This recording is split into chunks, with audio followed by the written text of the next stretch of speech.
Well, good evening, everybody. It's great to have you with us. Welcome to tonight's LICC event as we come together for this Building on the Rock event. My name's Steve Rouse. I'm the church team director here at LICC. I also, in my working life, help to lead a Baptist church where I've been for the last 20 years in Balham, in southwest London. And in relevance to tonight's event, I spent the first 10 years of my working life working as a bricklayer. I'm pleased to say I can see on the screen tonight that my old boss is with us tonight. So welcome to you, Steve. It's great to have you along with us. So I've worked, to be honest, and this may be true for you, I've worked in two spheres, both in terms of working as a church minister and working as a brickie, that have terrible stereotyped images. When I left the building trade, some of my colleagues said to me, does that mean you're going to stop reading the Sun newspaper and quit swearing? And when I joined ministry, I think people always think the minister at the front is 6 foot above contradiction and super spiritual. Well, I'll leave you to guess which of those two stereotypes I might fit. So I'm sharing this evening with a couple of colleagues that I've got to know over the last few months, and we've got with us this evening both Bernadette Cunningham, who will be joining us in the second half, and I'll be interviewing Bernadette. Bernadette works with her family business Thornset, and we'll be hearing her part of her story. And also Grant Smith. Grant's quantity surveyor, and I'll be interviewing him during the first part of this evening a little bit later on. So we'll be getting to hear from different people who work within the industry. At LICC, our vision as an organization is very much about trying to envision and equip disciples for their everyday contexts, to make a difference in the places where they find themselves, to help them know that their work, their everyday work, intrinsically matters to God. As I was reflecting on this particular event over the last couple of weeks, I thought, you know, for us who work within construction, this is what I think of as a kairos moment within history. For people who are involved in the construction industry, the opportunities that we have to share the gospel through our work, and I don't just mean through what we say, but through the very work that we do, to share the Christian worldview and allow that to shape the construction industry, I don't think we could be at a more significant moment in history. It seems to me that we're at one of those kind of crossroads moments in the construction industry. The impact of things like globalization, urbanization, and also what we've faced in the last couple of years, where we're beginning to see scarcity of resources. No matter what aspect of construction you're involved in as you join us tonight, whether you work like I did as working with a small company, or you're an individual tradesperson, whether you're a quantity surveyor, you work as an architect, you're involved in property development, I think this is a kairos moment for us. And it couldn't be a better time for a group like us to be coming together to try and think through, why does our work in construction matter to God? It's interesting that the COP26 summit rather, that's happening at the moment, it's all about this God-given opportunity that's come to us. So it's interesting to me that when you look at what's happening there in the city of Glasgow, here's this city that is working so hard to make the city so much more efficient and more environmentally friendly, working on even some of their old buildings, their tenement buildings, in order to make them more efficient today. No matter what aspect of construction we're involved in, this feels like such an important moment for us. And so the question I kind of just put before us as we prayerfully come to this evening is, can we, working in construction, can we truly shape the future? It's my belief that the next wave of influence from the church is going to come from the pew. It's going to come from God's people in the different spheres, in the different sectors they find themselves in. And for whatever reason, God has placed you in that particular industry. I want to help you think about how God might work through you in the place that you find yourself. So as we think about our work in construction tonight, as I thought about this, I was thinking about that question of, can we shape the future of construction? Can we shape the future? Just going to put a picture up of this wonderful couple. This is John and Sarah Lang. I'm sure most of us on the call tonight will have heard of Lang Construction. John Lang's perhaps one of the better known, even the best known Christian builders that has lived within recent history. He took the family construction business and built it to remarkable proportions. And he also was passionate about applying the principles of Christianity to the way in which he ran his construction business, and his company made an incredible impact. Among other things, my understanding is that it was John Lang who introduced a lot of safety equipment, including the hard hat that many of us wear or have worn on site while we're working, and I'm sure I've been grateful for it on a number of occasions. But the company made a particular impact as they shaped or helped reshape Britain after World War II. And I just thought to draw our minds into the impact that our industry has. I found this little video that I've edited slightly, just so that we see some of the individuals and some of the work that that company did as they rebuilt Britain after World War II. Andy's going to show the video for us now, so let's enjoy watching this.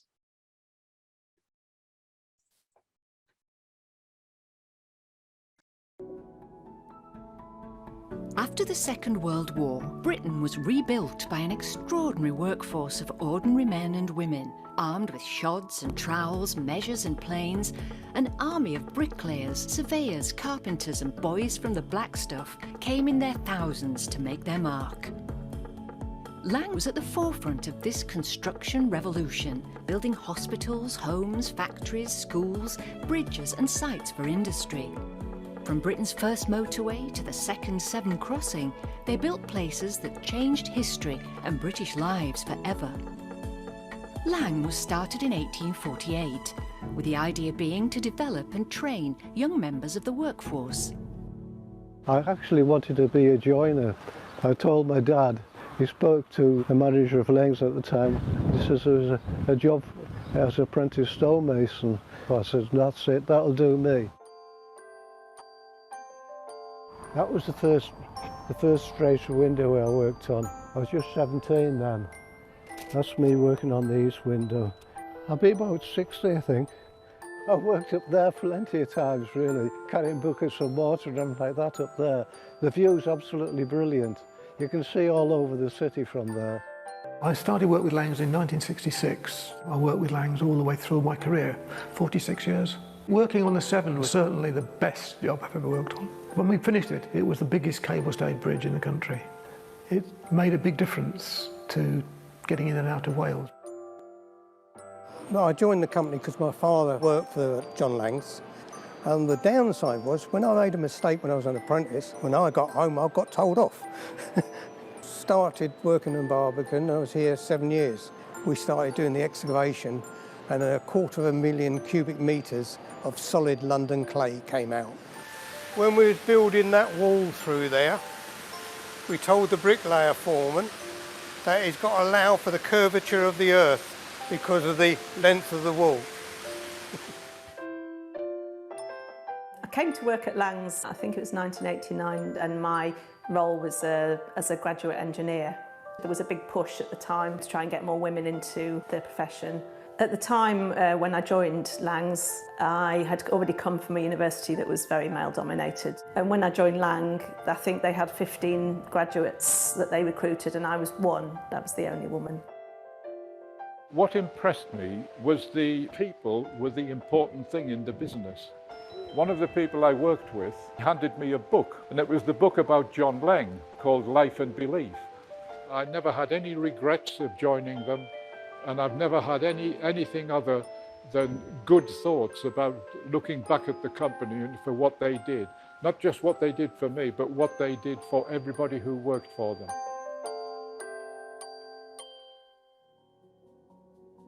After the devastation wrought by World War II, John Lang's team of workers across the country managed to rebuild Britain, helping to shape the future of the country and the lives of its people. That I was sent to from Lang was the A55, a project called the Pennyclip Tunnel. So my role was to read the drawings and translate those into something on the ground. So I'd be writing down all my calculations in the notebook with a pencil. Bit of rain, you know, you would go out with a plastic bag with your notebook in it and try and write it inside that. Only one toilet on the site that I was working on, and that was for use by everybody, so there was a bit of a push to get that resolved. I think in the end I had my own toilet with my own key. 2 years ago, I brought a friend and he wanted to walk round. It was just like coming back home. And all the memories flashing back into your mind, how we done things, the people we met. When I go on other jobs, things we learnt here pop up and you know the answer where everyone else is scratching their heads. The idea of team spirit was vital. That's what it was all about. People would say, this is what we built because I was part of the company that achieved something as important as this. It's a brilliant, brilliant little video, isn't it? Just the way in which it helps us kind of see the different, the impact that John Lang or Lang Construction had just following the Second World War.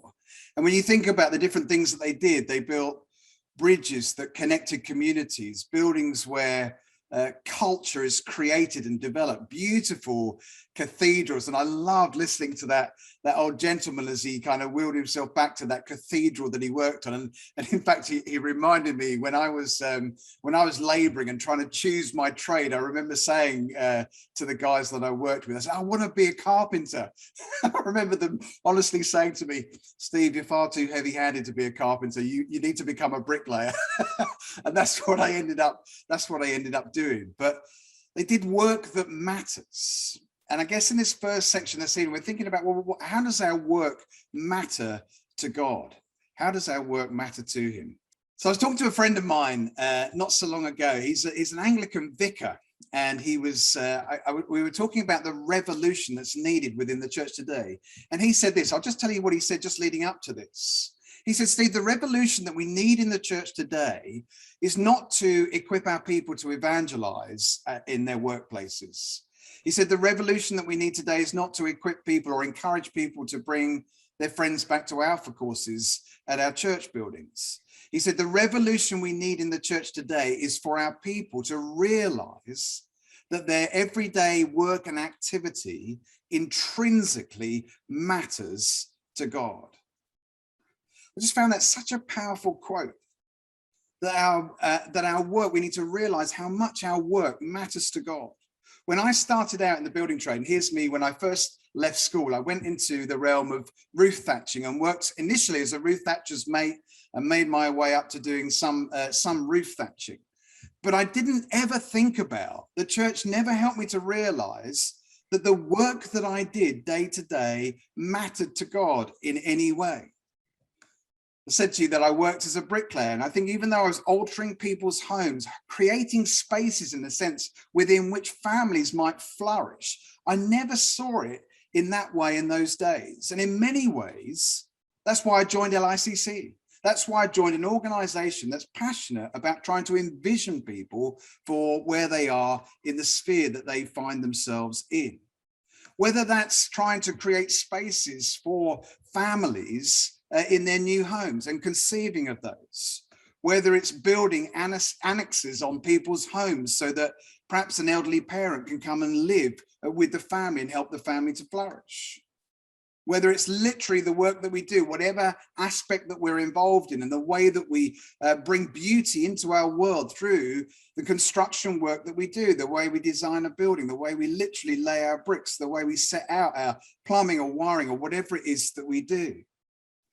And I think about how we might help a couple conceive of their dream home unfolding in some way, or the way in which we might conceive of seeing a field that might get turned into a whole housing estate or a new development. Releasing potential on the sites that we work on, whether we work in the different spheres that we're in as architects or quantity surveyors, property developers, bricklayers, plumbers, electricians, whatever field that we're in within construction, our work has an impact on those around us. One of the most perhaps notable characters within scripture who worked within construction was in the Old Testament, a character called Bezalel. This guy, we might say, was a jack of all trades, and yet maybe actually it'd be better to say he was a master of all trades and a jack of none. But after God sets the people free from slavery, from their baking bricks every day, construction work that actually had gone south, had gone wrong, and needed redeeming, when God set them free and they're on their journey from slavery to freedom, God begins to redeem the skillful work that these people were able to do.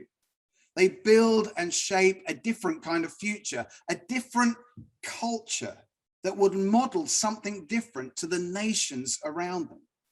Part of that life was their work. So there were instructions about how to trade fairly. There were instructions about how to gather and meet with God. And then we have this moment as they begin to think about literally the building of a building to help the people to gather together to meet with God. And we have this text from Exodus 31. It says, "Then the Lord said to Moses, 'See, I have chosen Bezalel, son of Uri, the son of Hur, of the tribe of Judah, and I have filled him with the Spirit of God, with wisdom, with understanding, with knowledge, and with all kinds of skills, to make artistic designs for work in gold, silver, bronze, to cut and set stones, to work in wood, and to engage in all kinds of crafts.'" You probably looked at this passage before, but just notice this evening that God tells Moses, firstly, that he has called these people by name to do particular work. It's how God's Spirit was working at that particular point in the biblical story. Particular people for particular times to do particular tasks.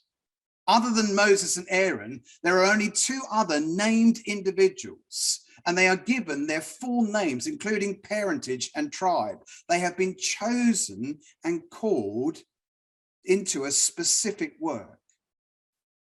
Often when we think about our calling or somebody's calling within Christian circles, we tend to think of people that work as ministers or missionaries.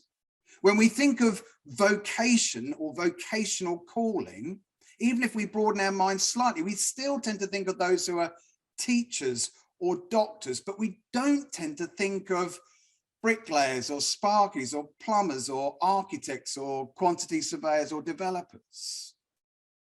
The trouble can be for us working out in the world of work is that we can tend to compartmentalize our lives. The way Mark Green, our former CEO, pictured it was the difference between an orange that is segmented and a peach, which is a whole. He said, for many of us, we tend to segment life. We tend to think of sacred things like when we gather together with our church, when we're worshiping, singing with them, when we're reading our Bibles together, when we're in a small group. But we tend to then think of when we're at work as being a secular space. We tend to think of some jobs as sacred, like priests, but not jobs like plumbers. We think priests are sacred, plumbers are secular. But Mark said that life's more like and our work is more like a peach, that it's all important to God. When I shifted out of the building industry and into pastoral work, it was clear that the church valued the kind of work that I was going to go and do as a minister more than they valued my work as a builder. I felt, in a sense, like I was getting a holy promotion. And I used, and they used, words like calling to talk about going to do that work as a minister. But the truth is that we are all called. We don't have time to dive deeply into this tonight, but just to begin to sow these seeds in our thinking as we think about the work that we do, that when we think about our calling, we are all called to steward the earth. God invites us to cultivate, to do something with the raw material that he has provided for us. I remember seeing a brilliant little video by Bishop T.D. Jakes where he was being interviewed, and he said this. He said, God only ever made a tree. God never made a table. And he made the point that God gives us the raw materials, and certainly within the construction industry, we're given the raw materials to do something with. We are all called to steward the earth. Work was not part of the fall, it's part of our created order. We'll say a little bit more about that in just a moment. We're all called as well to be disciples of Jesus, and that gets expressed in different places. I can remember that it was on site, it was in my work as a builder that I really learned what it meant to follow the way of Jesus as I worked alongside others and worked in some of those challenging contexts. That our discipleship is not learned on a course with our church, but our discipleship is really learned when we find ourselves in the chaos and the challenges of our everyday working lives. We are all called to belong to God's community, the church. He says of us that we are a chosen people, a royal priesthood. There's a sense in which, and I don't know what tradition you're coming from, but there's a sense in which I think scripture is saying to us that all of us as a community are priests. We all represent the divine to those around us. Whether we choose or whether we've yet had that penny drop in our minds, the way we are when we're on site, in the office, doing the work that we do, we are representing God to the people around us. And we are all called to participate in the mission of God. This mission that he has to redeem and restore the world that we live in. That working in construction, the work that we do there, that our current theology would say is that it's not just going to roll off the cliff one day, but that heaven will be a place of culture and art and music and business. That what we do in the here and now will carry on into eternity. And we play our part within construction as we redeem and restore that particular industry as we work within it. So just reflecting for a moment or two on your particular area. Think about just the fact that what it says here in Genesis is about the work of God that we worship. Just share these verses with you from Genesis chapter 1. It says, now the earth was formless and empty, darkness was over the surface of the deep, and the Spirit of God was hovering over the waters. And God said, let there be light, and there was light. God saw that the light was good, and he separated the light from darkness. God called the light day, and the darkness he called night. There was evening, there was morning the first day. As the story begins to unfold, we immediately see a God, as it were, who's got his hands in the dirt, creating and making and cultivating. And again, just as a framework to help us think through in terms of our own particular work, we see within that Genesis story that we have a God who brings order to the world in which he works. And I think about just the construction industry. How does our work bring order to those around us? Maybe we bring order to a wasteland field. Order to a well laid out quote or tender, order to well laid out plans or an artistic impression of a development that's going to happen, order to a financial quote that helps somebody really understand what it is they're entering into, order to a well-run construction site. We see in God's work too, in the Genesis story, that God's work provides. He provides for Adam and Eve in a number of different ways. He provides for them. He provides this environment within which they're going to be able to flourish.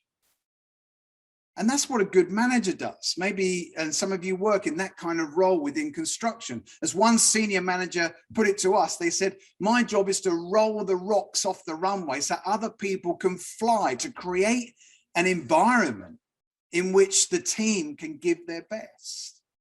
That for some of us, we might provide in that way so that others flourish. We might provide simply money for our family. We might provide safety through the work that we do. We might provide essential services or homes for people or jobs for people. God's work too brings joy to Adam and Eve. How does our work bring joy? Maybe through award-winning brickwork or incredible stonework or a beautifully designed kitchen or a well-landscaped estate that we might bring joy to those who get to experience it. And God's work brings beauty into our world. And again, within construction, think about beautiful architecture or beautiful craftsmanship. I always used to be so impressed, although most people didn't see it, when I watched plumbers or electricians at work, and when they do their work well, if somebody knows how to truly kind of shape the pipes or lay the wires in such a way that it just looks organized and beautiful. Or we see the way in which God's work releases potential. It releases potential within Adam and Eve as they are invited to join with him in cultivating this world. And we think about how that looks within our industry. Releasing the potential of a young person's life through apprenticeships, or maybe through affordable housing, or the workplace culture that we put in place, or the way in which we use the materials that are given to us and we're careful with how we treat them. Just look at the list and look at the structure there. That our work of God brings order and provision and joy and beauty and the release of potential through his work. And when I've shared that with others who are out in the workplace, sometimes it's a penny dropping moment. You thought, I've never thought that through my work that fits into one of those areas, that I am doing that through my work on a day-to-day basis. And notice, just as we wrap that bit up, that God through Bezalel, just going back to that little story, he says of Bezalel, and I think therefore it's a truth that we can appreciate for ourselves too. He says, and I have filled him with the Spirit of God, with wisdom, with understanding, with knowledge, and with all kinds of skills.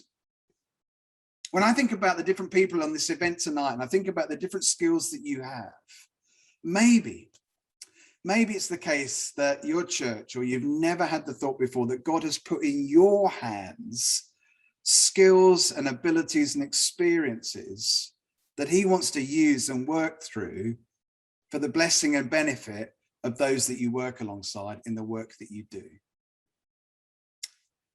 It's great tonight to be able to have the opportunity to just share with you just a couple of people's stories in interview form with them. And one of the people, the first person I'm going to interview tonight, is a guy called Grant Smith. Grant has worked for a number of years as a quantity surveyor and has worked with international companies, managed his own consultancy business in the UK for over 30 years. And nowadays, Grant is the CEO of a charity called Hand in Hand, the Hand in Hand Group, and a director of a Kenyan construction company. That's a bit left field in some ways, but we'll hear more from Grant about this. So Grant, welcome this evening. Just say hello so make sure everyone can hear you okay. And good evening, everybody. Thanks, Steve. Give Grant a little wave just so I can see a few of you waving. I can see that we've connected. That's brilliant. Grant, it's great to have you with us this evening. Just to give you the opportunity to introduce yourself to folks this evening. Why did you want to become a quantity surveyor within construction? Why did you go into that?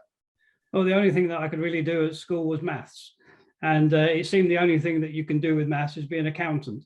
And the thought of becoming an accountant just really didn't excite me at all. So I went to the careers officer and I said, the only thing I can do is maths and I don't want to be an accountant. And they said, what about becoming a quantity surveyor? And I'd never heard of a quantity surveyor before, but they explained what a quantity surveyor did and how it was a mixture of working in the office and working on site. And I thought, yes, I like that mixture. And so that was what attracted me to quantity surveying, was a mixed life using numbers. And I think you were saying, when I chatted to you about this the other week, you were saying that you went to work for initially Bovis Homes, is that right? Bovis Construction, yeah. Bovis Construction. And you were saying that even at that stage, the goal of working life was to try and get to the top floor and own, what was the car that you hoped to maybe own one day? So at Bovis, their head office was in Harrow, and it was a 5-story building, and all the directors sat on the top floor, on the 5th floor. And I could see very early on that it didn't take a rocket scientist to get to the top floor, where you would have a really nice salary and a Jag. Was the car that you got if you're a director. And so that was where I felt that I was going to go. And I think I remember rightly, even at this stage of your life as a young man, the lady that you were with, I think you would eventually married, asked you quite pertinent questions, even at that stage, about what you might be willing to give up. Is that right? So what happened there was I was just dating a young lady called Sue, and we'd gone out for a walk. It was around Christmas time, that's significant. And we were just walking back to the car park to my Capri 1600L with black vinyl roof, for any of those that relate to those many years ago. And Sue turned around and said to me, just as we got back to the car park, would you ever give up your career in Bovis and go into ministry? And as you've alluded to earlier in what you were saying, Steve, in those days, bearing in mind this is some 40 years ago, the concept of ministry was that you were a minister of a church, or a vicar, or a pastor, or something of that nature. And generally it also probably meant that you were poor. And I just did not like the idea of that at all. And so Sue had said this to me, bearing in mind we weren't engaged or anything. She said this to me, would you be prepared to give up your career, i.e. get to the 5th floor and drive a Jag, have a nice salary, tithe your income and be a home group leader? That's where I thought it was all ending up. And as Sue asked me that question, I realized that the answer to the question was no, I was not prepared to give that up. And yet I also knew that if I was a spirit-filled Christian, the answer to that question had to be yes, but it wasn't, it was no. And the reality was, Steve, that up until that point in my life, nobody had asked me that question, and therefore I didn't have to answer it. And now this young lady who I was falling in love with asks me the question, and I've got a significant problem because I know that my answer is wrong. So you just I know that you said some really important things there, but one of the things that stuck with you, so you drove a Capri. Yep. And where are you? You're from Essex, aren't you? Not that there's any kind of stereotype. I'm from Essex as well, folks. It's not a bad thing. What a great image and what a great car from that era. So not willing to give all of that up, but the aspiration, as you kind of allude to there in some ways, I suppose, Grant, is that a lot of people think that if the only way in which we might end up serving God is by going into ministry. But you're saying that actually that was not the path that God wanted for you. I remember you saying, that you wanted to try and improve your knowledge about God. You wanted to try and grow in your understanding of theology and so on. So how did you continue to develop down the path that you went down then? Obviously there's some gaps in between, but I actually ended up going to London Bible College, or LST as it's known now. And I studied a diploma there, but whilst I continued to work part-time as a quantity surveyor. So I'd never left my work as a quantity surveyor, but also had an appetite to study the Bible. And the reason for that was because I was a good communicator, as you've probably worked out from tonight. And I thought in order for me to use this gift of communication better, I had to understand the Bible better. And so I went to Bible college, and it was a life transforming experience. So still working as a quantity surveyor, but also had the privilege of theological education. And I finished Bible college. And when I came out of Bible college, I can remember this very, very clearly. It was a Saturday morning, and Sue and the children, the lady who I enticed by my 1600L Capri, had eventually married me, and then we'd had the joy of having 3 children together. She had gone into town with the children. I was sat in our front room, and I just sat there on my own, and I said to God, who am I? And the reason that I asked that question was because I had actually been trying to knock on Tearfund's door to go and work for them. And that's a long story why I wanted to work for Tearfund. And the door kept getting shut in my face. And so I sat in the lounge and I said to God, who am I? And basically the answer that I got back was, you're a very good quantity surveyor. You are a good public speaker, and you're not afraid to work hard. Those were the 3 attributes that I felt were at my disposal. And so I then said to God, okay, well, that's the way you've made me. How do you want to use the person that you've made me? That's brilliant. I love that. And I think it's such a challenging question to ask yourself, just simply, who am I? And I love the honesty of that. It's that good quantity surveyor, public speaker, and I love just that you throw in there, I'm not shy of working hard. I don't mind working hard.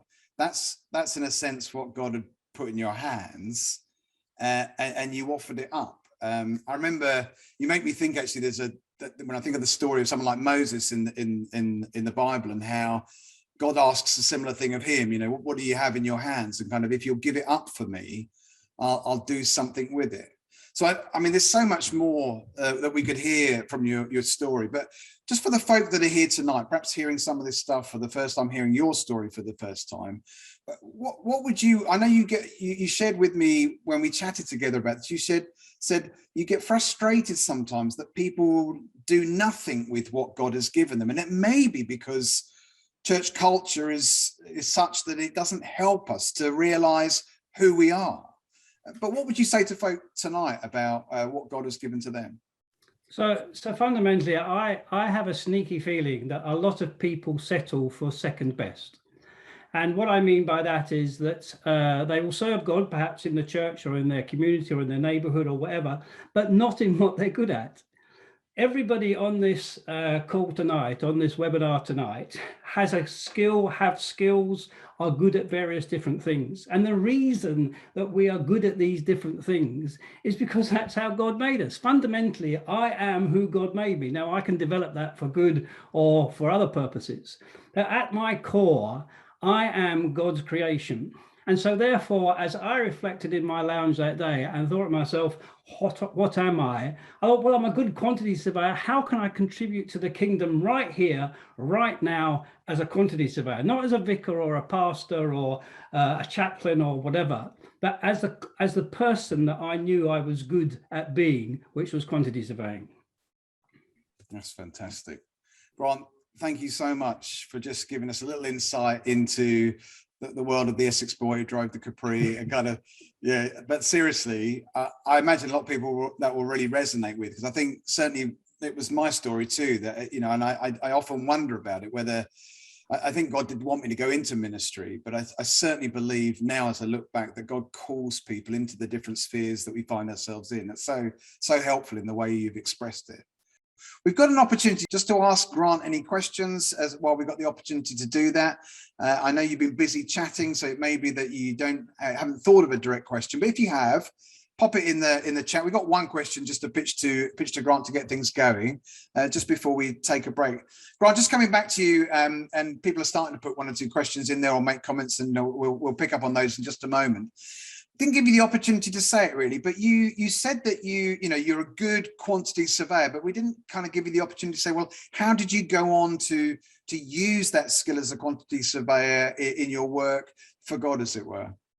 Yeah, thank you, Steve. So to bring you right up to date to what I do today is that I'm actually a developer and contractor in Kenya, with our focus being to create fair paid employment, to create construction apprenticeships. So in Kenya, you get a lot of training schools, but you don't get so many companies that are giving people practical on-site training. And our main focus for our construction is building affordable housing. So in actual fact, using my skill as a quantity surveyor and then possibly moving into project management as well, my business is completely focused in Kenya, with the concept of trying to build quality housing that give access to the lower income groups to own an asset rather than having to rent or to live in a tin shed slum. And often people associate affordable housing or cheap housing with poor quality. And we really like to rate ourselves that we have a reputation for quality rather than just putting up the cheapest possible construction that we can. So that's how my life has developed in the last 30 odd years. That's brilliant. And somebody's picking up on that. They're asking, either aware or picked up on the fact that your work's focused in Kenya, and just ask the question, what does Grant get from his job now? What's the fulfillment of your role within Kenya? So right now we've got about 3 or 4 construction projects on the go. We'll be employing somewhere in the region of 100 people per project. In Kenya, in the UK, if you were doing that, you wouldn't be increasing the level of employment. But in Kenya, because unemployment is so high, that is actually 400 new jobs that we are creating into construction, and then giving them the opportunity to develop and move on in their construction careers. And somebody else is just asking the question in terms of, we've talked a little bit this evening about how the last couple of years, how COVID has affected the work here. What's been the impact, or what is the impact that you're noticing of COVID within the work in Kenya? Well, let me speak from the construction industry perspective. There's no such thing as furlough in Kenya. So fundamentally, you don't work, you don't eat. And so the construction industry has more or less carried on, because most of the people employed in construction will be from the informal sector, i.e. that they wouldn't have any other form of being able to support their family if they weren't working. So construction has carried on, but of course, like the rest of the world, we're now being impacted by material cost prices being quite unpredictable and fluctuating significantly. That's brilliant. Thank you for that. And just one other question that somebody's put here is, what challenges, Grant, do you face doing good work, both here and in Kenya? What are the challenges to that? So the challenge is always that is your focus completely on the financial bottom line? And if you're not focused on the financial bottom line, you go bust. So you have to be focused on the financial bottom line. But in addition to that, if all we did was make money, then I also would say that we've missed the point. And the reason why I felt challenged to do what we do in Kenya was to be able to create fairer paid employment, was to be able to create practical training in apprenticeships, is to be able to, as we've now moved into, affordable housing for the lower and lower income groups. And one of the biggest challenges in Kenya, as I'm sure many on the call tonight will guess, is corruption. We took a stance right at the beginning when we started to work in Kenya that we wouldn't bribe. And to date, I can tell you that I have never authorized a bribe. I've never paid a bribe. But perhaps what's a greater testimony is that I've never been offered a bribe. And I'd like to think that stands for our testimony in Jesus Christ, that people know that if they offered hand in hand or grants with a bribe, it actually would do them more harm than good. That's really interesting. That's brilliant. Grant, thank you so much. I don't know how many of your mates you've invited tonight, but when you look in the chat, there's a lot of people talking about your book. There's a lot of people who are aware of it. Somebody asked the question, has Grant, I don't know who teed the question up, has Grant written about his story? Well, he has, and his Grant's book, we've got a number of copies at LICC, and as the number of people are already saying, I don't even need to say this myself, I'm reading at the moment, and it is a cracking read. It comes across really well. If you work within construction industry, you'll so identify with what Grant's saying in his book. So I do thoroughly recommend that book to you. And Grant, if you'll slip me the tenner afterwards, that would be great. I'm joking. That's brilliant. Grant, thank you so much. I really appreciate you sharing, just giving us a little insight into your story. We do really appreciate that. We've just found out a number of things about just our work and so on, but perhaps to ask yourself the question tonight, slightly different to how Grant asked it himself about who am I, but what do you have in your hands? Maybe even taking a moment to jot that down. What are the skills, perhaps the experiences, perhaps the kind of person that God has made you to be? And I love the way that Grant helped us think about even the fact that, he just said, I'm just somebody who's not shy of hard work. And you think, well, I've never thought about offering that to God. Let me just give us literally maybe 30 seconds or so in silence. And just whatever you sense you need to write down, just jot it down as we share this time together tonight.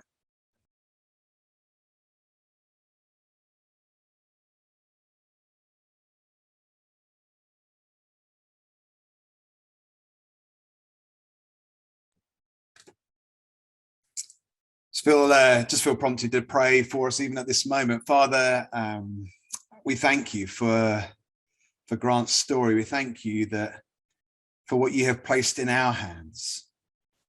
I just have a sense tonight there'll be some on the call who their lives have been valued by their church because they're a deacon or they help in the youth church or whatever it might be, but they've never thought about how literally the work they do day to day matters to you.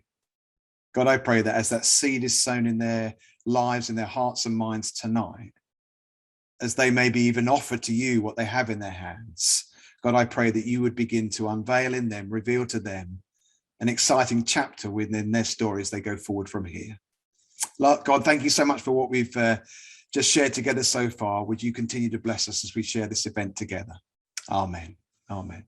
In the second part of our evening, as we move forward, we thought a bit about that framework within which our work fits, and thinking about how our Creator God has made us and how that might get expressed through construction.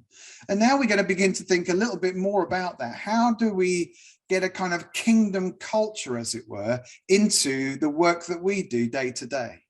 I came across this video. It's put out by an organization called Right Now Media, and it tells the story of an American building company called Bettenbauer Homes. It's a family-owned company, but what I love within the story that they tell is the way in which you see the progression of how kingdom principles, as it were, get a hold of their business.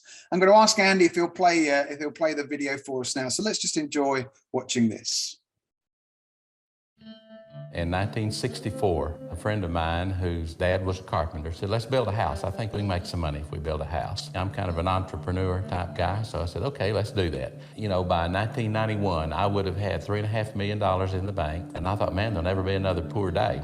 But the Lord had other plans, and it all went away. I mean, almost overnight. I grew up going to work with him, and I had business in my blood from the early days, real estate business, in fact, specifically. I got excited about building homes. I said, hey, I'm going to start this business, and he helped me get it started. He and Rick joined, and they changed the name of the company, and it became Beatonbow Homes. And then I came back to this, what are we going to do if we make some money? Dad said, hey, you know, let's, the Bible says to give your first fruits. We make a profit on our land, and that is technically the first profits, the first fruits. We plan to give our development profits away. The first year, God provided $360,000 through all of that land for us to be able to give.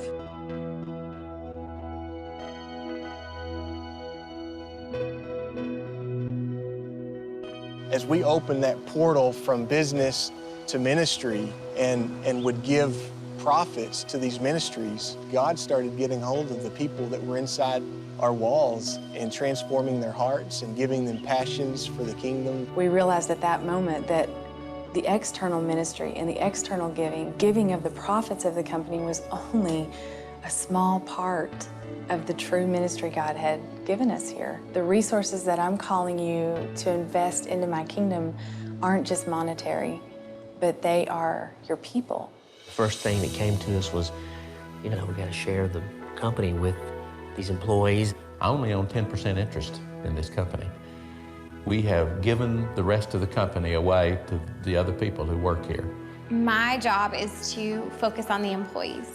And so I do things to help them grow professionally, personally, and spiritually. We care about you, you know, and we care about you more than just as an employee. We started celebrating anniversaries and birthdays and having baby showers and graduation parties and employee appreciation dinners. We plan a couple mission trips every year, and the neat thing is that we tie it in with Christian organizations that we give to financially as well. Anyone who's been here a year can go on a mission trip with their entire family, and it's completely expense paid. We sponsored a ministry in Brazil and actually had the opportunity to take my family on a mission trip. It was just really, just really a wonderful, wonderful trip to be able to take my family on. We just had a family, after our Brazil trip to the Amazon, got her husband, who wasn't a believer at the time, to start going to church. And they started going to church after that, and now are really plugged into a church. We actually had one girl who actually came back and decided she wanted to be a foster mom. After all that and seeing all those kids at the orphanage without parents, she said, I want to be a foster mom. It's been an incredible journey of how God has taken me from when I came here, just really somebody that's pretty lost, to somebody that really wants to serve God. I thought that that would mean that I would have to leave business and go into the full-time ministry. But what I realize now is I can be in full-time ministry right out here in the marketplace. I can be a part of his work right here in a home building company. And that's incredible to me. So many people come in and out of this place. You have an opportunity to touch just literally thousands. Not just homeowners, not just employees, not just owners of the company, but trade partners, suppliers. The chain just goes on and on and on. Full-time ministry is right here in the marketplace. Everybody has to go to work. You don't have to go to church. You know, you don't have to go to small groups, but you do have to go to work. All of us have to work to make a living, and the marketplace is where you spend most of your time.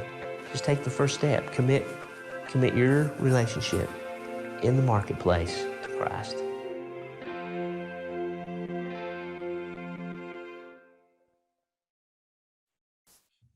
I love the way in which, in the story that they share with us, that they move, because I think a lot of us think that maybe in our work that we work in order to give money, we work in order to support what our gathered church are doing. And I think, as you saw within their story, different context, maybe different type of organization to the one that you work with.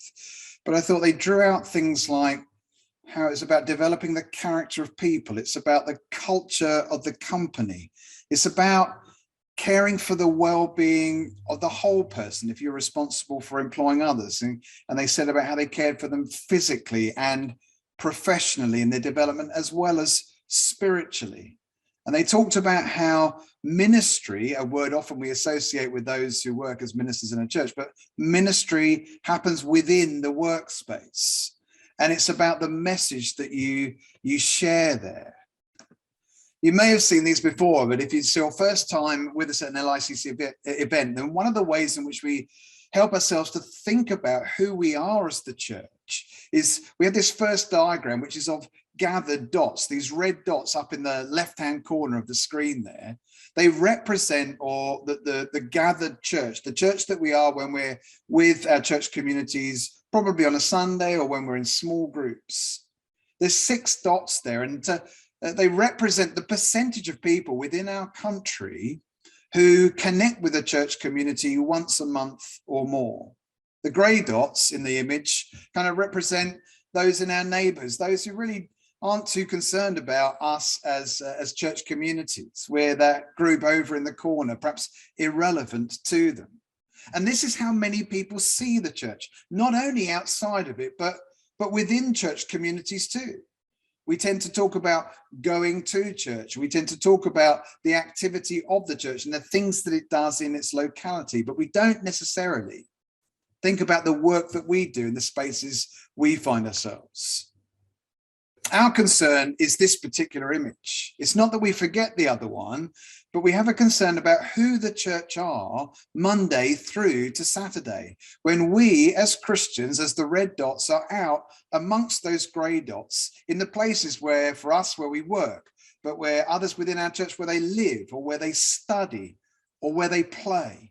Coming into contact with so many more grey dots, where through our work we have the opportunities to impact those that are around us. And our question becomes, well, what's the relationship between those two? What's the relationship between what we do when we're gathered together and who we are when we're scattered? How does what we do when we're gathered equip us for our work within construction when we scatter into all of those places? We've heard far too many people say, my church prays for me because I'm a youth church worker, but they have never prayed for me because I'm a teacher or because I'm a bricklayer or because I work in this particular sphere. We can have a real sacred, secular, divided thinking when it comes to these things. Scripture says, the Bible says to us that this is to my Father's glory, that you bear much fruit, showing yourselves to be my disciples. I think one of the game changers for me when I reflected initially as a church minister, if I'm obvious, about the world of my work that I'd left behind in building was when I began to discover this framework of the 6 M's of fruitfulness. We talk about how we make a difference through the way in which we model godly character through the work that we do day to day. When I think back to my building days, I think about how people kind of, I don't know, if you try to live out your faith through what you do on site, it was there that people connected with me. I can remember on one occasion, and I can remember one day I was digging a foundation, and two brothers actually, that I think we used to subcontract our plastering work to, came over to me when I was digging a foundation one day on an extension we were doing, and they came over with their flasks and they said, "Steve, do you mind if we sit in the foundation with you and just chat to you?" And they told me that their mum had recently passed away and they wanted to talk to me about it.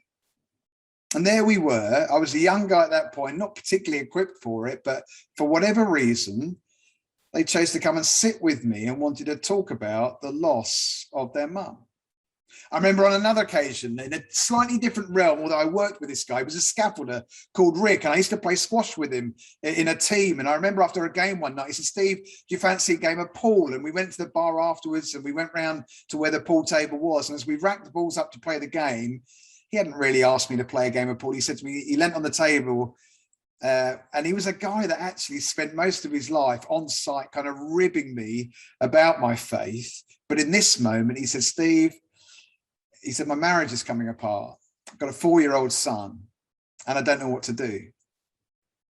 You know, people will connect with us, and often through our character, they'll either know that we're a safe person to be with or not. And I began to look back and think, gosh, there were those moments that this is where ministry really happened.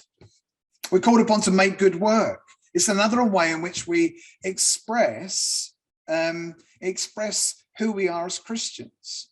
I often joke, and not joke really, but they were joking with me and the team today that I'll often talk about how, as a bricklayer, I knew that you could either lay bricks the right way up or the wrong way up. See, I'm not daft, but the point was, when I went to college to do my apprenticeship, when I was doing my day release, learning to lay bricks, it was in the kind of boom period. And there were a lot of young guys who jumped on the course and learned to lay bricks to a line. And many of them laid them upside down because you could lay them quicker, so that they could lay lots of bricks a day, 750 to 1,000 bricks a day, so they could earn lots of money.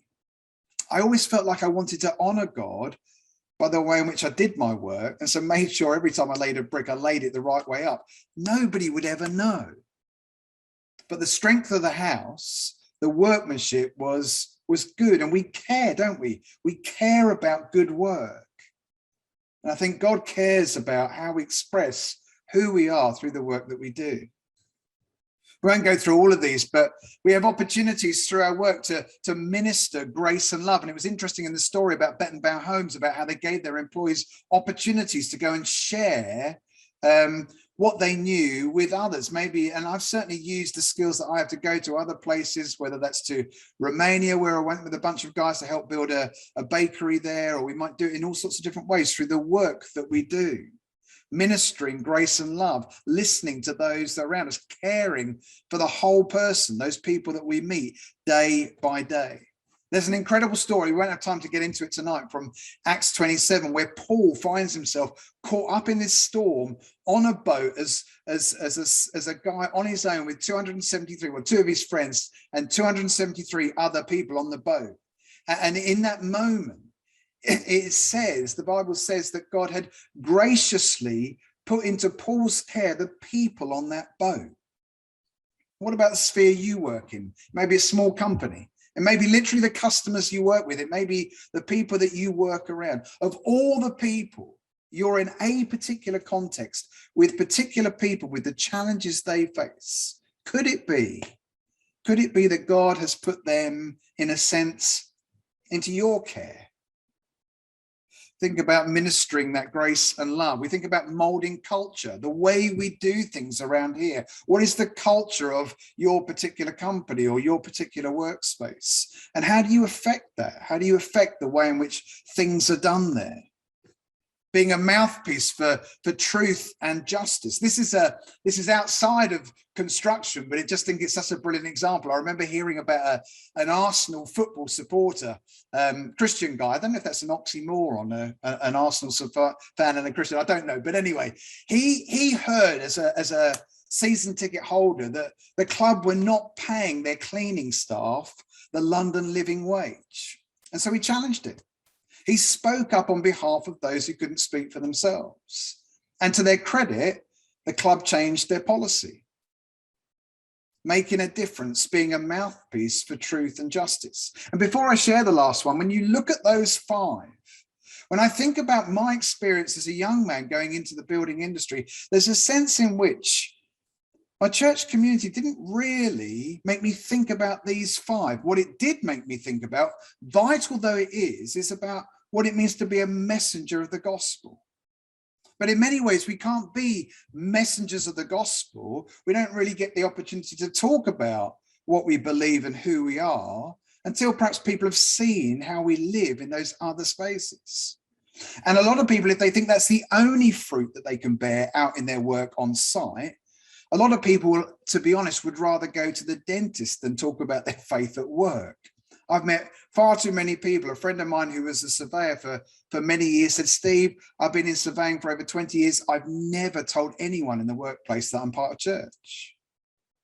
And I think it's that fear of speaking about our faith. But if somebody had said to him, why don't you go out and begin to try and think about your character in the workplace, or think about the work you do, doing it excellently to reflect who God is. Sadly, in church culture today, it seems to me that it's only when the person gets up the front on a Sunday morning with a guitar or on the keyboard and says, and now we're going to worship. What if when we pick up a brick trowel, or what if when we're about to set out a spreadsheet, or what if we were about to design a building, or what if when we're putting a project together, we prayed a prayer that said, and now I'm just going to worship by the way in which I do this. Those 6 M's of fruitfulness can really shape the way in which we do our work. We're going to take the opportunity now to interview Bernadette Cunningham. Brilliant. Hi. Good to see you. Good to see you. God, your background looks far more interesting than mine. Let's we won't get distracted by the pictures behind you. This is Bernadette. I'm giving you my family view, you see. The family. Bernadette is she's one of the managing directors in her family's business, residential property developing business called Thornset. And Thornset was established in 1986 and have built a wide range of residential, commercial and community properties of all sorts of different kinds. Some of them, and I mentioned it earlier in one of the pictures, I think it's behind me, award-winning in terms of brickwork and so on. And so, Bernadette, thank you so much for taking the time out to be with us this evening. And again, just to give you the opportunity to introduce yourself, how long have you been in the construction industry, and why did you go into it in the first place? So I've been in it for 20 years and 6 months, and I kind of fell into it because it's a family business. So my whole family is Irish, and in lockdown I did a dissertation on my family history because my grandfather was the 3rd son, so he didn't get the farm, so he had to go and get a job, and he got a job as a builder. So my grandfather was a builder, my dad is a carpenter, and then working with my uncles basically. Oh, fantastic. That's fantastic. That's really interesting. Really interesting. We talked about this a little bit before. We've mentioned it tonight. Sometimes we find ourselves, and I think sometimes we struggle with this. Sometimes we are the only Christian or one of a few working within an organization or working in the job that we do. How hard have you found it not to be affected by the culture around you, sometimes the only Christian there on site? Well, I thought it was interesting what you were saying about the surveyor who never said that he was a Christian, because I think that's the part that's kind of interesting as well, because I think there are sort of hidden Christians. So you may think you're the only one, but you may not be. So that I think is, and it's where do you get the opportunity to have those discussions? But I think all of it is just about the sort of relationships, building relationships with people. And sometimes it's hard on a site, that the guy pushing the broom may not be the same guy pushing the broom the next day, or the banksman or whatever it is. But, just that saying hello to people and, getting to know who's who. Yeah, I think when you're a woman on site, you stick out like a sore thumb generally. So, being a woman is more sticking out than being a Christian. You touch on that, and it came up right at the beginning of the evening when we watched the video about Langs. The lady, you know, they were a company who were trying to draw women into the construction industry, but the lady there shared about how, you know, she kind of said sometimes on site, like even having to share the toilet with the other guys on site and things like that. Is that the sort of thing that would be familiar to you? No, I thought it was interesting her talking about getting a ladies' loo and then getting the key. So, you know, Lord of the Rings, where they're sort of 500 years trying to find the ring. Sometimes it's like that, trying to find the key of the ladies' loo. Yeah. So now what's great is we do have a ladies' loo on site. It's like a basic requirement, but the key is guarded, and it's trying to find where is the key. But there are loos, so that's a really good change. Yeah. Sometimes they double as a cleaner's cupboard, so you can't actually get to the loo, but you know, generally it's fine. And I mean, there's other women here tonight on this particular event. I know when we talked about this, it is a tough industry to be involved in as a woman, and I think I know you shared with me that you sometimes get that kind of sort of looked down upon, or yes dear kind of approach. Has that must have been a real struggle for you at times? It is hard. I think it's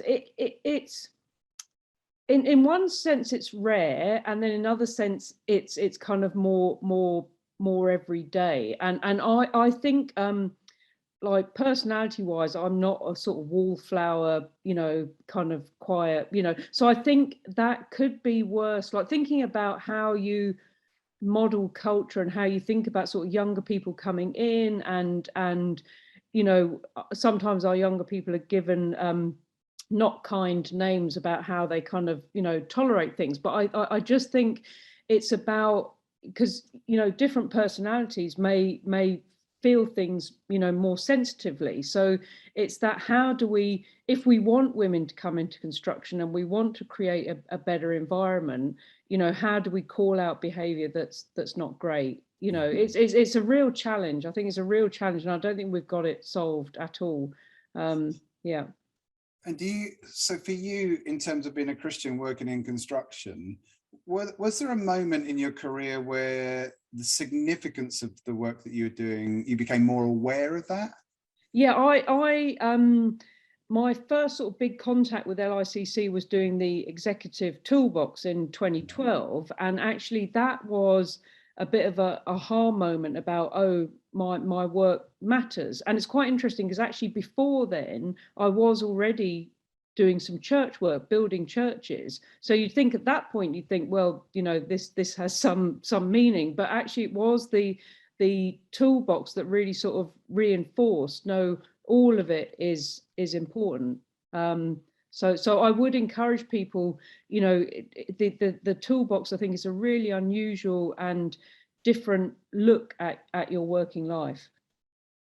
Yeah, we're wondering, and just we'll say this towards the end of tonight, that one of the things we offer is something called, as Benedict's referring to, is this thing called Executive Toolbox, or We Run Toolbox, which is a kind of a program to help us think about our work and different aspects of it, to go into what we're talking about tonight in a deeper kind of way. But I talked there a bit about, and we introduced just very quickly the whole sort of 6M framework. And are there particular ones, whether it's about molding culture or character, that you have tried to really implement in what you're doing? Yeah, so the modelling character one, I think most people would recognise on building sites, there's a sort of international language that has a number of swear words linked to it. So I just have and like, you could think I'm prudish, but I just have a kind of non-swearing kind of thing. What's interesting is the once a year where I do swear, people know the wheels are off the wagon and we need some responses now. But just trying to get an idea of how we speak to each other, that there is a sort of inbuilt kind of respect, and just pulling people up on the swearing, because it's actually become a bit of a joke now as I walk around and people will just, like, you know, nudge each other. But that is just saying something different, isn't it? It's just, you know, so the swearing is interesting, and so have that in the office and then bring it out onto site as well. And I touched too on, and because I think I think you're right. And I think there is an aspect of culture that we can maybe make a difference in. But often, I guess it's one of the ones that's quite clear to us that we, particularly within the building industry, that we can try and affect.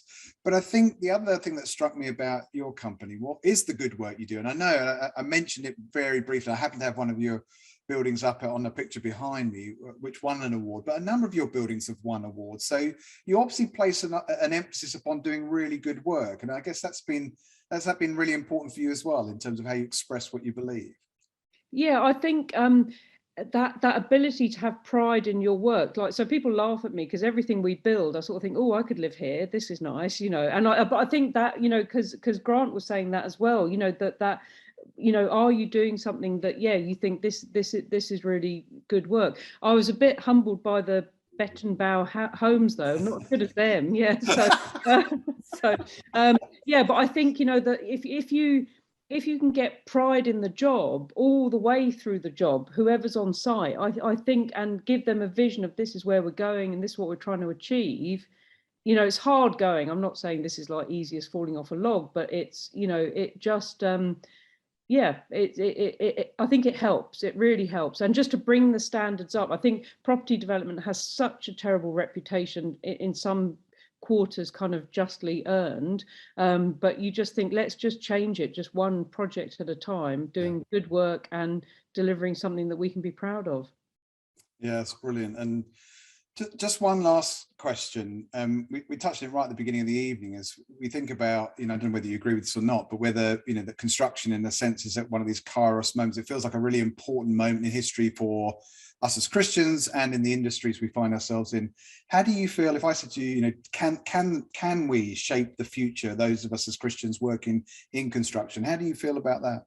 Yeah, I think it is a really interesting time. I would encourage all of you that are in London to go and see Grenfell Value Engineering, which has basically taken words of the Grenfell Inquiry and turned it into a stage production, but it's unbelievable. And I think what you see there is a sort of lack of care, just lack of integrity, and you know, in some senses, and you know, all these like crime scene investigation, all these tiny little things built up to one big thing. So I think, you know, business is calling out for people of integrity, people who care, people who are prepared to go the extra mile to do a good job. So yes, I would agree with you. How we change it, I don't know, because it is the turning around the Titanic, but, you know, it is individual people doing good work. That's brilliant. Bernadette, just I've only met you a couple of times, but I really appreciate your honesty and your vulnerabilities you share, and I really thank you for sharing with us tonight. What I want to do at this point is hand over to another of my colleagues. This is Steve Osso-Mensah. Steve heads up the work forum for us here at LICC, and one of the things we're really keen to do towards the end of the evening is begin to hear from you about how we might be able to support you in your work going forward from here. So Steve, thanks for being with us tonight, and seeing you there in the background laughing away at my jokes at the right moments, which I appreciate. I'm going to hand over to Steve just as he picks up from here for us. You're very welcome, Steve. Everybody seems to be called Steve here, just to say that I was with your ex-boss, Steve Bell, in a couple of breakout groups. So have I got some stories to tell you? No, seriously, thanks, Steve. Thanks very much for leading us through. And thanks, Bernadette. Really appreciate what you shared with us, and also Grant as well. I should point out, just in case you were wondering, the background behind Steve is real. We should thank the architects who built St. Peter's, but it's a great background, and people might think, Steve, that you kind of made it up, but no, it's really real. We are very interested in what you have to think, or what you're thinking about making a difference wherever you are. And Steve has introduced us to the 6 M's of fruitfulness, and for some of you, that might be new, and for others of you, like Bernadette, who've been on things like Executive Toolbox, that might bring back some memories.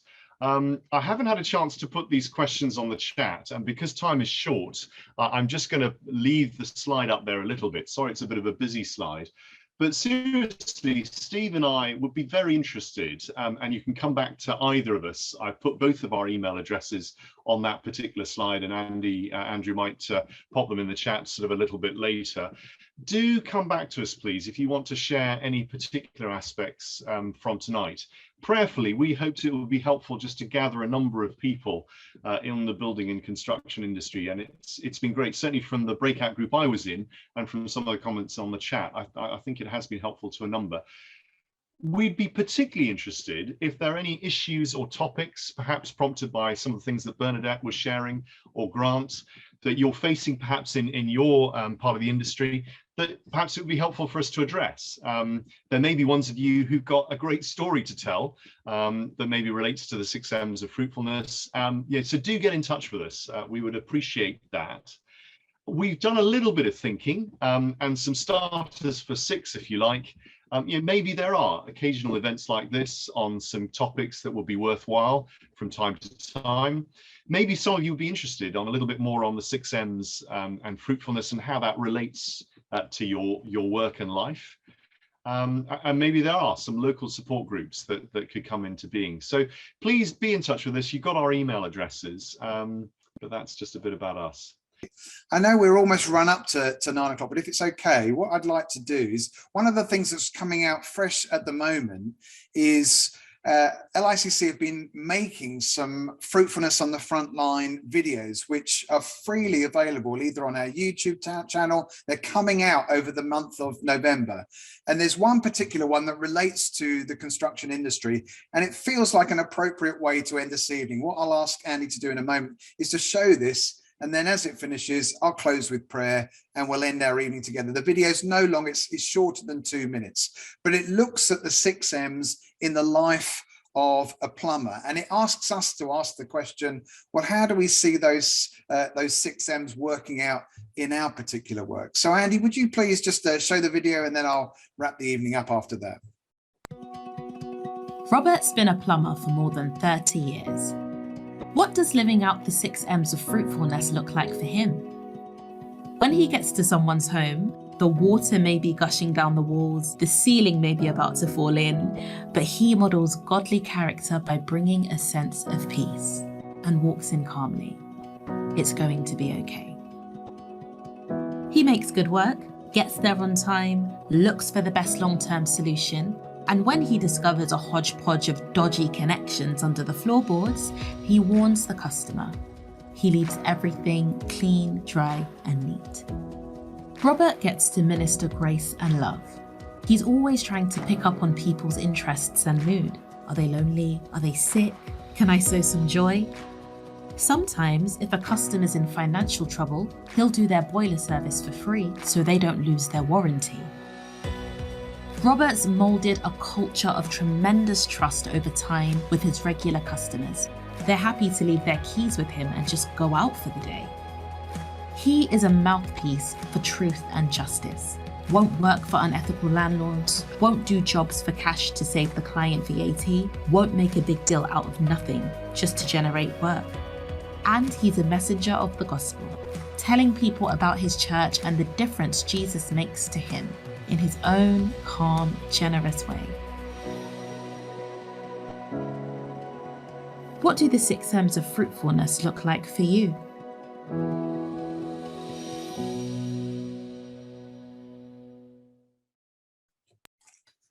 So that series, there's a series of 8 that have come out. As I say, they're coming out over the month of November. They'll be freely available. Do make use of them, perhaps in your own church communities, or as you talk to different groups about the areas that you're involved in. I know that one about Robert the Plumber particularly is relatable to us.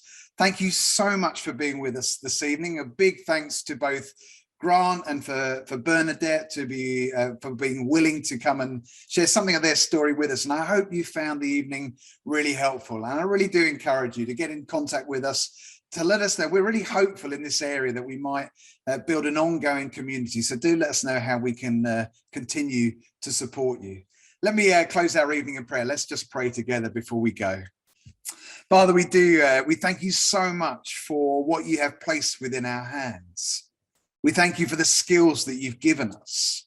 We thank you for the context that you've placed us in. We thank you that you have graciously put into our care the people we work alongside, the people that we work for. And so, Father, for each and every person that's at the event this evening, as they go from here, Lord, may they reflect you in their work, in who they are and in the way that they do it. May they be fruitful for you on their front lines. And may your kingdom come, and may your will be done in the industry of construction, in all the different expressions that are found in this event through these people this evening. God, I ask your blessing on them as they go out to work for you in Jesus' name. Amen. Amen.